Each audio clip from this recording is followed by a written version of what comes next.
Texas to Tempe, that's the recruiting pipeline, but ASU is going from Tempe to Texas for the Big 12 championship game. We got you covered live from Arlington.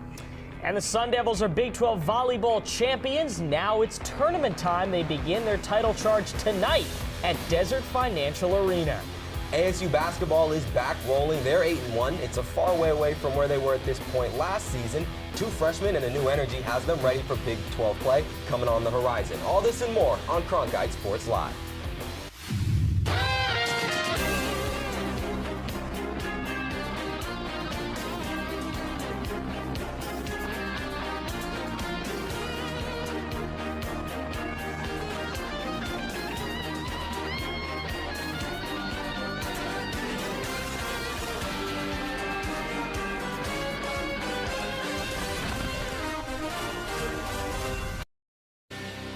The Cronkite Sports Live. I'm Devin Henderson here with Aiden Blank. AB, no CTE. How you feeling here today, man? Big weekend. First time that an NCAA tournament has been on campus for one of these team sports in a couple of years. You got football down in Texas playing in the Big 12 championship. It's a very fun week to be an Arizona State Sun Devil. It's going to be extremely fun. Let's hop straight into last week, some highlights. It was rivalry week, Territorial Cup down there in Tucson. ASU came in real calm and confident playing their struggling 4-win rivals to the south, the Arizona Wildcats. We picked this up in the first quarter. That's ASU running back Cam Scadaboo setting the tone early. It was going to be a physical game. And he said, you know what, Wildcats, how about this wild scat? This was his first touchdown of the first quarter, but I'm not done there. He said, you know what, you like one wild scat? Here's another one. That's his second touchdown of just the first quarter. A much-deserved flex there. He's been running over people all year. Now over into the second quarter, he wasn't done running over people. That's, yes, count them, 3 touchdowns all in the first half. But it wasn't just Scat, though, getting the production. Here we have a play-action tunnel screen to Jordan Tyson. That'd be a 13-yard touchdown for him. They're going to have to make do without that guy in the Big 12 championship game. He's been ruled out the rest of the year with an upper body injury he sustained midway through the third quarter. So we're going to look for this guy, Chimon Mateer, the tight end. He caught a touchdown right near the end of the half to put ASU up 35-0 at halftime. Yes, Xavier Alford, B to A. I'm not going to say what that means. You can Urban Dictionary that one. Keyshawn Elliott, he was stuffing the run. The Sun Devils were having none of that in the second half. And then in the fourth quarter, the backups are in. Trent Bourget wide. Let me see, who is that? Is that Derek Eusebio, the walk-on from Plano, Texas, 64 yards to the crib. He wasn't going to let anybody catch him on his way to the end zone. The Sun Devils were going up by a lot at that point, and this one was ended up with a game-sealing tipped interception for LT Welsh. He put the cap on a 49-7 ASU victory. The Territorial Cup comes back home to Tempe, and they're on their way out to the Big 12 championship game in Texas. Guys, and welcome all to Arlington at the home of America's team, where the Sun Devils that have shocked the nation are now on the cusp of being crowned champions of the conference they were picked to finish last in. Only one team stands between them and the college football playoff. It's Iowa State versus Arizona State for the first time ever in a battle for the Big 12 championship.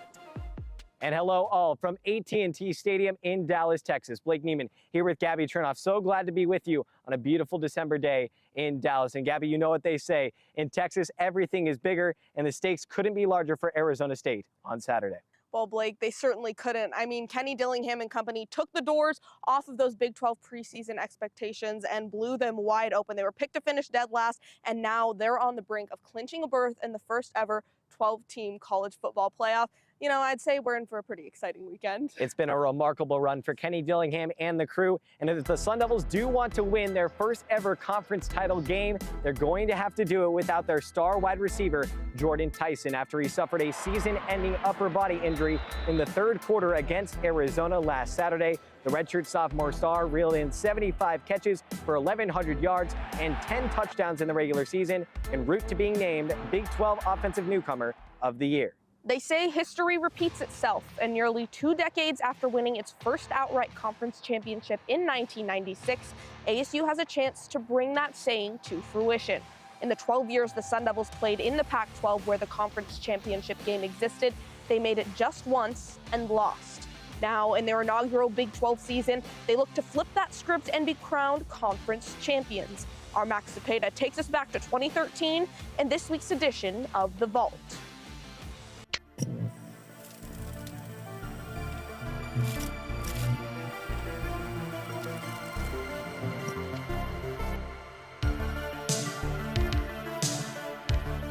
In 2013, coming off a Pac-12 South Division title, the 10-2 Todd Graham-led number 11 Sun Devils were given the chance to host the number 7 Stanford Cardinal in the Pac-12 championship, with a bid to the Rose Bowl on the line at Sun Devil Stadium.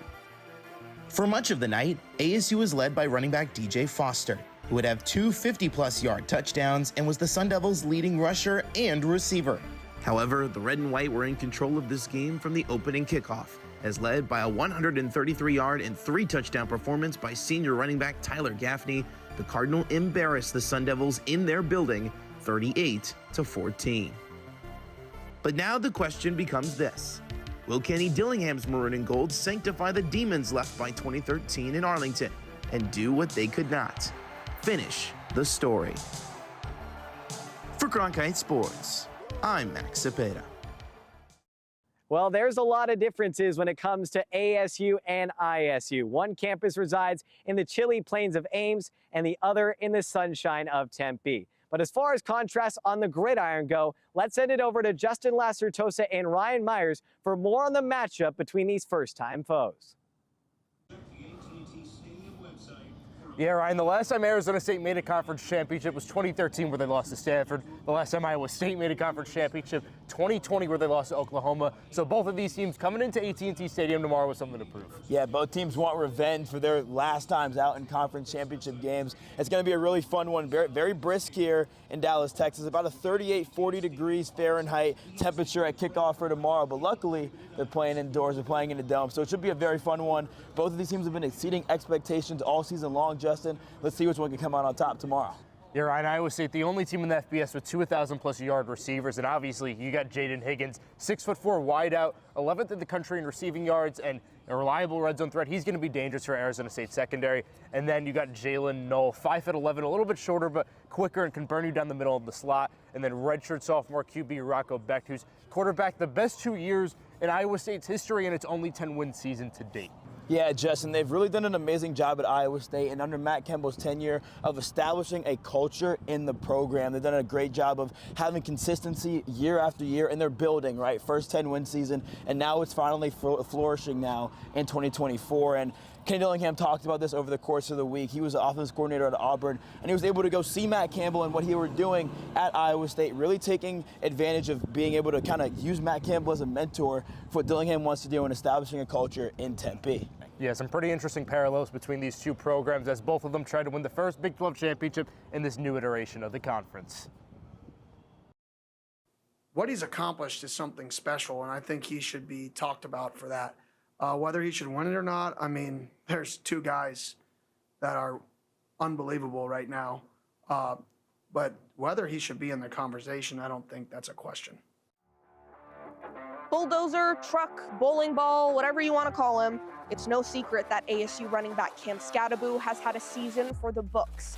He's just 40 yards away from setting the all-time ASU single-season yards from scrimmage record. He earned 3 more Big 12 Offensive Player of the Week awards than leading Heisman candidate Travis Hunter of Colorado, with 5 total, and capped off the season with back-to-back weekends with 3 first-half touchdowns. Skattebo's Heisman argument is strong, and I could keep going on and on as to why, but I'll leave that to Blake. Passionate, intense, physical, tough. These are just a few of the characteristics that describe ASU running back Cam Skattebo. The team's taken on that identity as a program, which has completely changed the trajectory of the program, and he's put up unreal stats. And about those stats, he's top 5 nationally in yards from scrimmage, broken tackles, and yards after contact. The Sun Devil star stands alone in the FBS as the only player with over 1,000 rushing yards and 400+ receiving yards. I play to win football games and put smiles on people's faces. And he's made plenty of Sun Devil fans do just that by being the catalyst for ASU's turnaround from 3-9 burdened by sanctions to 10-2 on the cusp of the college football playoff. When you talk about the Heisman Trophy, you talk about impact, right? I think it's the most impactful player, the best player. I don't know exactly what the clear definition is. It goes back and forth a little bit. But I don't know of a player who makes a bigger impact on a program. With the Sun Devils now having a shot at their first outright conference championship since 1996, they also have a prime candidate to become ASU's first Heisman finalist since then. Skattebo may not have the Empire State on his mind, but it should be a no-brainer that the Big 12's beast gets an invite to the Big Apple. For Cronkite Sports, I'm Blake Neiman.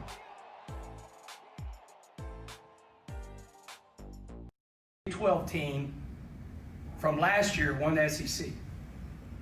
If Oregon wins the Big 10, that means a Pac-12 team won the Big 10. And if Arizona State, not whoever's playing, but Arizona State's got a chance to play in the Big 12 championship, so that means a Pac-12 team won the Big 12. And then if SMU wins the ACC, that means an American team won the ACC. So I think it's absolutely embarrassing what this football committee and, we got to back up what we need to do on the field so they get pissed off at me, but it's absolutely embarrassing what they're doing to this conference. As you know, I'm a pretty transparent guy, and I speak what's on my mind, and I'll look to do that right now. The committee continues to show time and time again that they are paying attention to logos versus resumes. I've said that before. I want to say it again. And I say logos because they're concentrating on team logos and conference logos. In an era of constant change in college football, the Big 12 has been disrespected. Conference realignment and the new 12-team college football playoff encourages the best teams to shine and be rewarded for their play on the field. Or so we all thought. After the greatest single-season turnaround in Arizona State football history, the Sun Devils are 10-2 and will play in the Big 12 championship game against Iowa State on Saturday. Surely, a 10-2 Power Conference team in a Power 4 conference would get the nod when discussing the bye week in bracket play. But ASU is currently on the outside looking in. Ranked 15th overall and as the projected number 12 seed in the CFP bracket. You'd think 2 field storms and the buzz around Tempe would signal the committee's radar.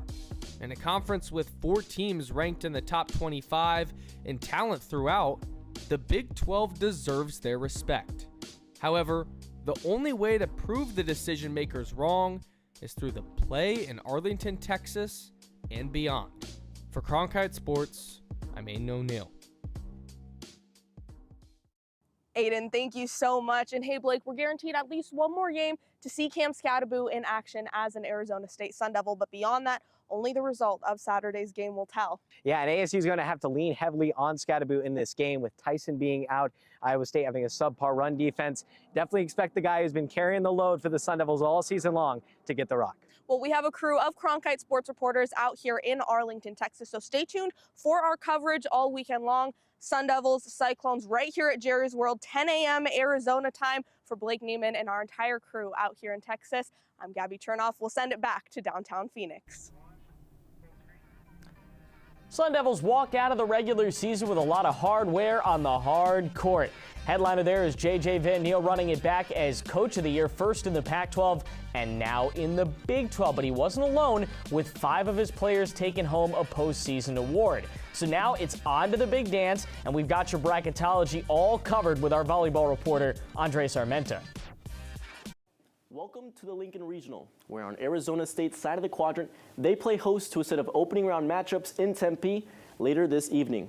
The Sun Devils will take on the number 14 seed University of New Hampshire, the champions of the American East Conference. Now, barring any slip-ups, they should move on and face the winner of the Texas A&M and Colorado State match. The Aggies enter the tournament off the back of a 19-7 regular season campaign, which featured a win over the back-to-back tournament champions Texas. On the other side of Arizona State's half is an already set second round matchup between the number 2 seed Wisconsin and number 7 Georgia Tech. My money's on the 2021 tournament champ Badgers to come away with the victory, and assuming ASU handles its second round matchup, the Devils would likely advance and face Wisconsin and make a Sweet 16 appearance for 2 years consecutively. That's Arizona State's path to advance to the Elite Eight field.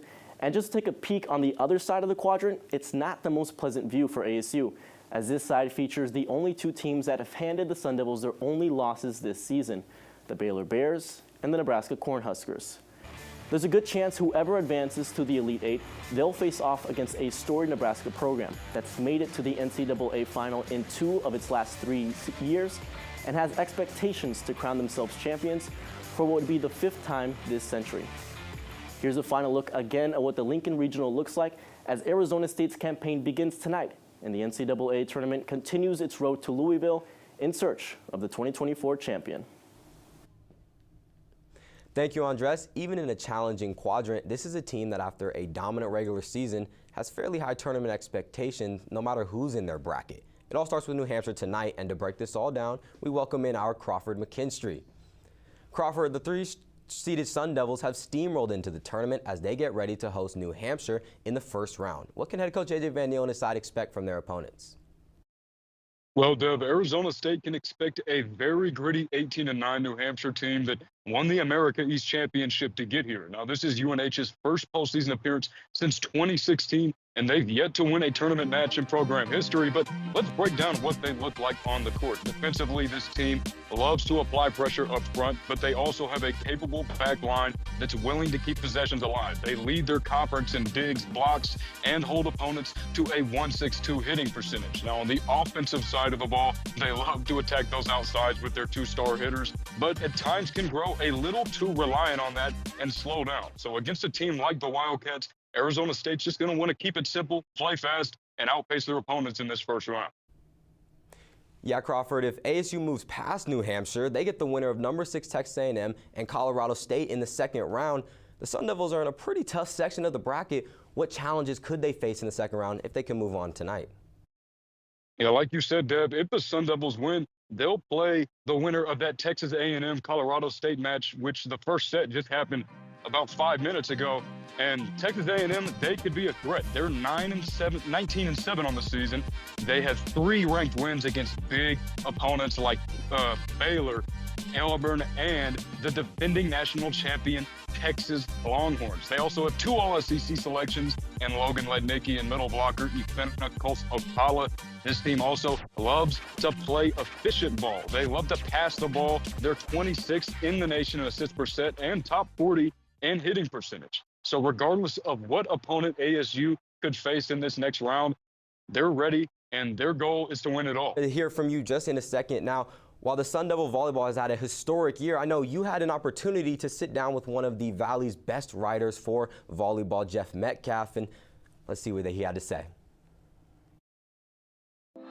The Big 12 champions Sun Devil volleyball were just announced as a 3-seed in the NCAA tournament after their best regular season record in program history. While ASU thrives in the midst of a new era, the Sun Devils of today are just the newest stop on ASU volleyball's journey. One man who's been along for much of the ride is reporter and writer Jeff Metcalf, who began covering ASU sports nearly 40 years ago. And they had an opening to cover Arizona State football. I came down, interviewed, got the job, started doing that in 1985 with the Phoenix Gazette until they went away, and then worked for the Arizona Republic the rest of the time. As attendance numbers keep shooting up like never before in 2024, Metcalf has seen firsthand the many record-breaking, legendary, and even out-of-the-ordinary matches of the past. You know what? It's funny because that very first year in 1985, they played Stanford, which is number 2 in the country at the time. They were playing over here at Desert Financial, but they couldn't play there that night because there was a Madonna concert. If you can believe, imagine a Madonna concert being at Desert Financial, because now I don't.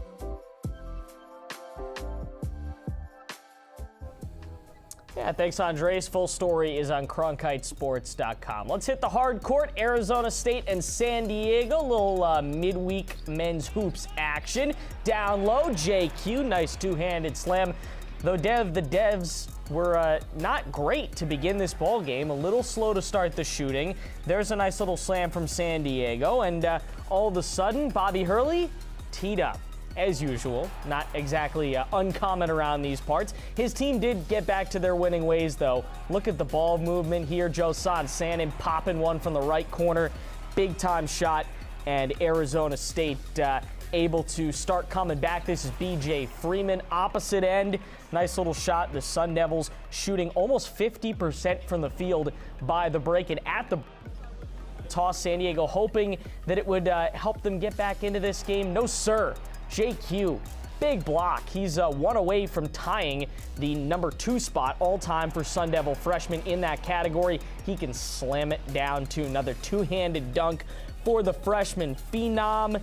And now we're going to Bashir Jihad. He had a very good second half. Bashir had 19 on the night. That was a team high. He's also now got 115 points in his last 7 games. Devs walk away with a 90-53 dub thanks to a lot of that great shooting on the night from guys like Josan Sanin and Bashir Jihad. 8-1 for the 4th time in the Bobby Hurley era and the first time since 2022. I mean, with this team, with a lot of new faces, a lot of the portal guys, high school guys, young high school guys, you would imagine that we would keep getting better. Like we've done that since Duke, and each week we've gotten a little better, and we're playing against some of the top teams. So I don't think we're a team that has peaked yet or close to that. So that's exciting to know as guys get more familiar playing together. Yeah, the Sun Devils have been hooping as of late. Not a whole bunch more points per game, but the way they're scoring has improved, and hence their record as well. Thanks to those 2 freshmen, guard Josan Sanin has lifted the team's three-point percentage to one of the country's best. And then the other freshman, Jaden Quaintance, the nation's leader in total blocks, has them averaging a staggering 5.7 blocks per game as a team. They're defending the rim at an elite level, and voters have taken notice. ASU has gained momentum and is now on the cusp of a top 25 ranking. It's a far way away from where they were at this stage last season, but Coach Bobby Hurley thinks there's still another level for this team to get to. Our George Lund has more. Here comes Arizona State. Neal, 3 on the way. It's bouncing no good. Rebound to McKinney for USD, and that'll do it. The Toreros with the 80-84 win here at home. At this point in the season last year, ASU was looking down on its 3rd loss of the season, after a non-conference upset from San Diego left ASU looking rough to start the season. ASU met up with that same San Diego team on Tuesday, and to say the game went a little differently than last season's disaster would be an understatement. ASU defeated the Toreros 90-53, a 37-point victory over an opponent they appeared outgunned by only a season ago. They moved to 8-1 in the season, sit atop of the Big 12, and won 6 straight games. In just a year, ASU has flipped this roster on its side, as offseason changes brought back only 1 starter from the 2023 team. The summer acquisitions such as freshman guard Josan Sanin, whose 15.9 points per game would have led last year's squad in scoring, have propelled this team far above where it sat at this point last season. I mean, with this team, with a lot of new faces, a lot of the portal guys, high school guys, young high school guys, you would imagine that we would keep getting better. Like we've done that since Duke, and each week we've gotten a little better, and we're playing against some of the top teams. So I don't think we're a team that has peaked yet or close to that. So that's exciting to know as guys get more familiar playing together. If an 8-1 start indicates that ASU isn't yet at peak performance, what steps should ASU take to get there? For starters, the free throws have been an issue as of late. During the previous 4 games, ASU has shot 80 for 120 from the line. A lot of attempts for a Sun Devil team that consistently finds ways to attack the paint and get to the line. But converting at only a 66% rate is going to cost you basketball games down the stretch of the season. Second, and a challenge they encountered early in Tuesday's affair, their offensive attack against the zone. San Diego began the game on a 17-5 run, surprising this dynamic ASU attack due to a defensive scheme ASU hasn't faced much this season, but will undoubtedly run into as teams adjust and the season progresses. Yeah, I mean, they were playing a 2-3 zone for most of the game. Obviously, we haven't seen that much this year, so I mean, they made us a little uncomfortable, but once we figured it out, I mean, we abused it, so, you know, just getting comfortable with it. Coming into Tuesday's game against San Diego, ASU was 9th in average opponent net ranking, meaning statistically ASU has had one of the hardest schedules in the country, with games against top 10 Gonzaga and last season tournament teams such as GCU and St. Mary's. Despite that, they still stand first in the loaded Big 12, and the Sun Devils look like they might shock a lot of people who had their hopes low with this inexperienced squad. Hurley stated in the offseason that this tough, non-conference schedule would prepare them for what is to come in the Big 12. With ASU matching up against 4 currently ranked opponents in January to begin conference play, ASU will have their work cut out for them. For Cronkite Sports, I'm George Lund. Last time Sun Devil hockey hit the ice, they earned back-to-back wins over the #1 team in the country. Now, it's been 2 weeks since that happened, but the trajectory of Arizona State's season has still taken a turn for the better. The question now is, can they build on that momentum and take it into the new year? It is the holiday season, so we laid it out in a bit of a festive manner. Here's Colgan Herschel.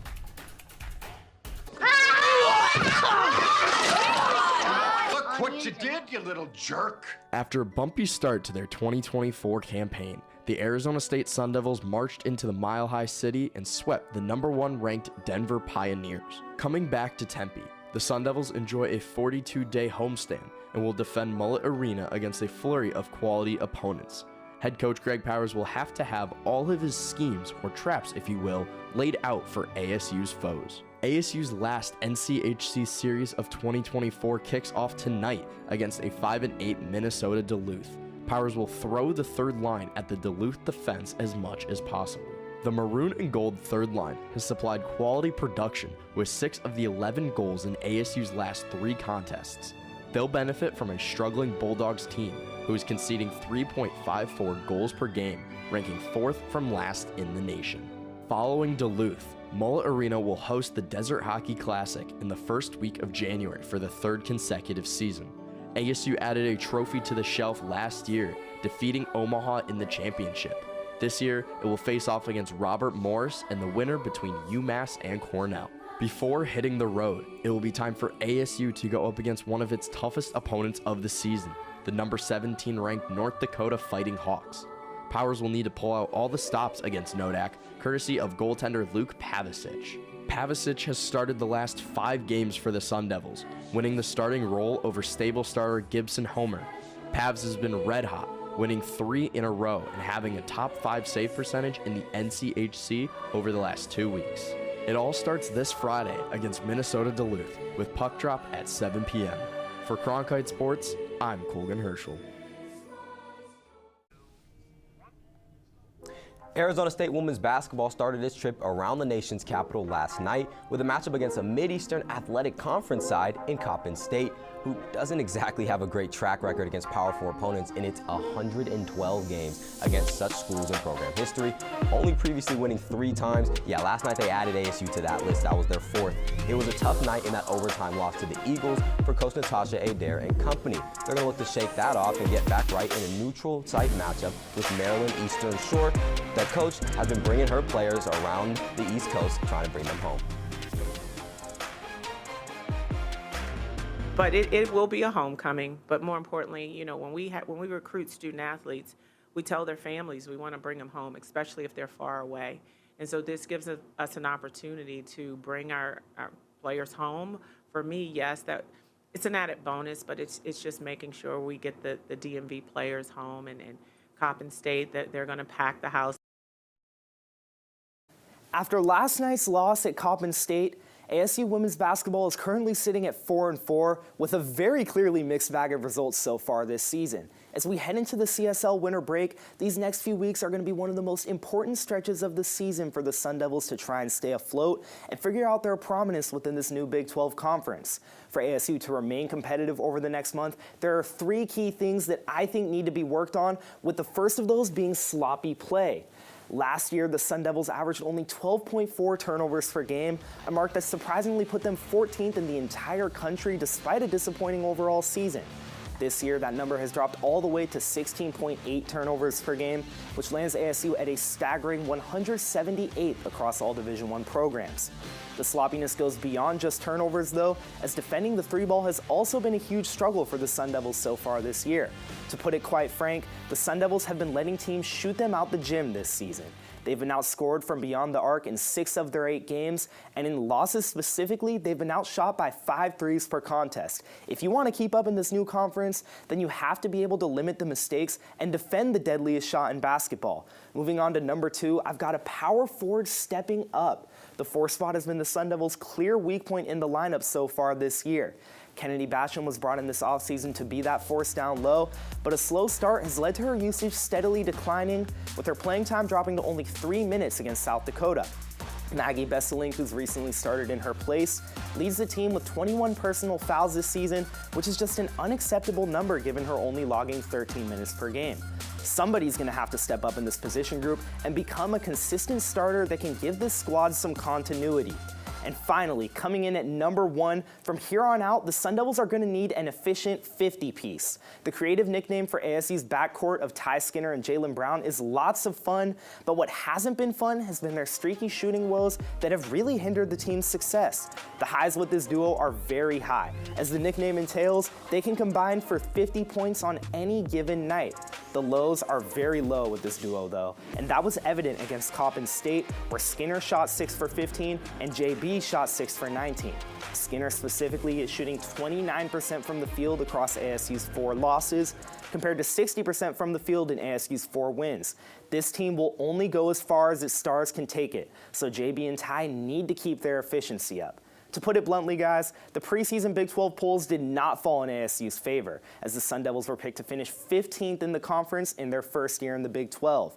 Despite that, this team has shown some fight throughout the early stretches of the year, and just putting it out there, we've seen some other Arizona State sports beat some pretty stacked Big 12 preseason odds. If Natasha Adair and company can hone in on these 3 key things, then there just might be some greener grass ahead for the Sun Devils this holiday season. Only time will tell. Guys? Well, Arizona State has had a whole lot of success in the Olympic sports, as they usually do. We have a whole trio of reporters on standby ready to give you the lowdown. Let's start with Ella Walter-Sanchez. Thanks, guys. 6 months after finishing his collegiate career with Sun Devil men's golf, Rix Johnston won the Australian Open on the DP World Tour. The event wrapped up on Sunday in Melbourne, Australia. With his first-place win, Johnston went up more than 600 spots in the world golf ranking, now placed as the 316th player in the world. Johnston finished at 18 under par, giving him a 3-stroke margin of victory. This win qualifies him for the Open Championship, which will take place in Northern Ireland this summer. Johnston says he owes a big part of his success to his 5th year at Arizona State. Now to Alan at Desert Financial. Thanks, Ella. Sun Devil Wrestling heads to the Cliff Keen Invite this weekend before taking a month hiatus with the students. The Sun Devils have dominated their lesser foes, going 3-0 versus unranked opponents with an average win margin of 39, but have fallen to Illinois, ranked 13th, and Oklahoma State, ranked 3rd, by a combined 58 points. Nico Ruiz and Jesse Vasquez have shown bright for ASU this season, both grabbing titles at the Daktronics Open and earning all 6 of the Sun Devils' points versus Oklahoma State. ASU will get back in action on January 12th as they head to Walnut, California to face the Lancers of California Baptist. To complete the Olympic circle, here's Madison Holder. Thanks, Alan. ASU Swim and Dive is currently halfway through its season, showing no signs of slowing down, with the men ranked 2nd nationally and the women ranked 13th. For both of these top 15 teams, the biggest waves are made with their strength in relay races. In the season opener, the ASU women set a new school record in the 200-yard medley relay, and that same quartet has gone on to break its own record 3 times since. At the team's midseason invitational in North Carolina, the women beat out number 5 NC State in the relay race for the first time ever, also breaking a school record again in the process. Also achieving a new school record was the Sun Devil men, who set the fastest time in the NCAA this season in the 200-yard freestyle relay. The men also hold the second best time in the nation for the 400-yard freestyle relay. It's safe to say big things have been happening for Sun Devil Swim and Dive, with even bigger things on the horizon as they look to repeat national success when competition resumes in January. Back to you guys in the studio. Let's run some top plays. Y'all seen this one earlier in the show. That's a throw wide to Derek Eusebio. He found that crease down the sideline. Yeah, no shot. He was getting touched on his way to a 64-yard touchdown, his first in the Sun Devil maroon and gold for the walk-on. This one put the Sun Devils up 49-7. He was hyped. His teammates were hyped. Everyone was excited for the freshman. Eusebio, look at him go. Dev, this was a pretty good one. ASU volleyball and Central Florida, final game of the regular season. Sun Devils did not lose a single game in Tempe this year. At Mullet, at DFA, didn't matter. They were 13-0, and they open up the NCAA tournament right there tonight. Yeah, San Diego thought they had a little chance going up 17-5 early, but Jaden Quaintance, no, absolutely not. That was one of 5 rejections for the freshman. ASU dropped off the Toreros by 37. Get out of here with that. All right, number 3 to the outside. Who's there? Jordan Tyson's there. Not there for the rest of the season, but my goodness. Look at him slip the toe in. My God. The toe tap and the first down. Arizona State, no problem, beating the team down south. And play number 1, it was a sweep ceiling goal in ASU's Game 2 win over the defending champs. And then number 1 ranked Denver, that's Artem Schlane. He shoots, he gets his own rebound. He puts that one away. That was the 3rd of 4 goals he scored on the weekend. All right, we like to do not top plays last show of the semester. This was certainly a not top play. Cards were flying all around between Arizona State and West Virginia. Graham Winkworth not so happy about it. 2 cards, and the last one red. Yeah, and Coach Hurley for ASU not happy when he brought his Sun Devils to his alma mater. The Blue Devils, they lost by 53, and there was nothing experimental about this one. Experimenting tonight. This just happened to us, so we got our ass kicked. Hats off to where they are, and about where we are right now. Number 3, Arizona State and Omaha in men's hockey. Tucker Ness, I don't know if there was even any contact there from the bench. He goes down. I thought we were playing hockey, not soccer. I don't know. And play number 2, ASU kicker Ian Hershey. The job of the kicker is to put it through the uprights, hit the back net. Let's see it. Oh, no, not exactly. It's okay, though. He had another try, went to the sideline, recalibrated. Here we go. Back through the net, through the uprights. No, that was 2 missed kicks. He had his coach looking for somebody who could get it through those uprights. So you would hope that you can make, a kick, one of those, but our kicking game's atrocious. So if you can kick and you're at Arizona State, email me.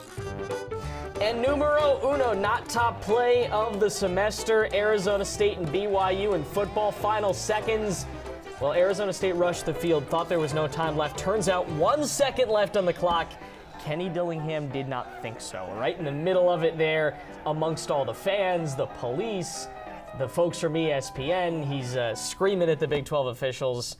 We'll see what happens with that on Saturday. A huge game on Saturday. This could be a program-defining win for ASU. Should be very fun. We want to thank everybody who tuned in this semester. We really appreciate it. We certainly have had fun up here on the desk. Ronan Haycoop, Ryan Sikora taking charge in the back. We have a great crew here today, not just them, whole crew around the studio whose names you get to see every week, and wouldn't be possible without them. So have a Merry Christmas, a Happy New Year's, and we will see you in January for another season of Cronkite Sports Live.